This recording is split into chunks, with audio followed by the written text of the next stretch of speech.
ಯಾಕ್ರೋ ಎಲ್ಲರೂ ಸೈಲೆಂಟ್ ಆಗ್ಬಿಟ್ರಿ? ಇಷ್ಟು ವರ್ಷ ಖುಷಿಯಾಗಿದ್ವಿ, ಇನ್ನು ಸ್ವಲ್ಪ ಹೊತ್ತಿಗೆ ನಾವೆಲ್ಲ ಸಾಯ್ತಾ ಇದೀವಲ್ಲ ಅದಕ್ಕೆ. ಲೇ ಎಲ್ಲೋ ಖುಷಿಯಾಗಿದ್ವಿ, ಇಷ್ಟು ದಿವಸ ಶೋಕವಾಗಿದ್ವಿ, ಇವಾಗ ಸಂತೋಷವಾಗಿ ಸಾಯ್ತೀವಿ ಅಂತೇಳ. ಏಯ್ ಚಿಂಪಾಂಜಿ ಸುಮ್ಮನಿರ.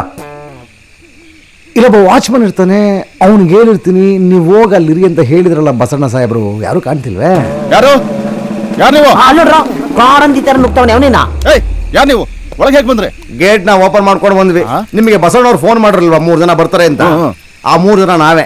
ಅವರು 3 ಜನ ಅಂತ ಹೇಳಿದ್ರು, ಇಲ್ಲಿ 4 ಜನ ಇದ್ದೀರಲ್ಲ. ಸಾರಿ, ಆ ಲಾಸ್ಟ್ ಇದ್ರೆ ಮೋಟ್ ಪೀಸು ಅದು ಆಟಕ್ಕುಂಟು ಲೆಕ್ಕಕ್ಕಿಲ್ಲ. ಮನುಷ್ಯ ಅಂತ ಉಳ್ಕೊಂಡ್ರು ನಮ್ಮ 3 ಜನ. ಏನೇ ಹೇಳಿದ್ರು ಒಳಗ್ ಬಿಡಲ್ಲ. ಒಳಗ್ ಬಿಡಲ್ಲ. ದೊಡ್ಡ ಮನುಷ್ಯ, ಅವ್ರ ಜವಾಬ್ದಾರಿ ಇರಲ್ಲ. ಅವ್ನು ಹೇಳ್ದ ಕೇಳ್ರ, ಹೋಗ್ರ ಆಚೆಗೆ ಹೋಗ್ರ ಅಂದ್ರೆ ಹೋಗ್ರ. ಯಾಕಣ್ಣ ನೀನ್ ಬೇಜಾರ್ ಮಾಡ್ಕೊಂತ? ಏನ ಇವಾಗ ನಿನ್ನ ಹೆಸರು ಸೂರ್ಯ. ಅಲ್ಲಿ ನೋಡಿ ಚಂದ್ರನ ನೋಡ ಎಷ್ಟು ಚೆನ್ನಾಗಿ ಕಾಣ್ತಾನೆ, ಎಷ್ಟು ಹತ್ತ ಇದ್ದಾನೆ. ನಾನು 3 ಟೈಮ್ಸ್ ಓಟ್ ಬಂದಿದ್ದೀನಿ. ನೀನ್ ಹೋಗಿದ್ದಾಗೆ ಒಂದ್ಸಲ ಯಾರು ಹೋಗೋದ್ ಬೇಡ, ನೋಡ್ತಾರ ಹೋಗ್ಬೋದು. ನೋಡ್ತಾರ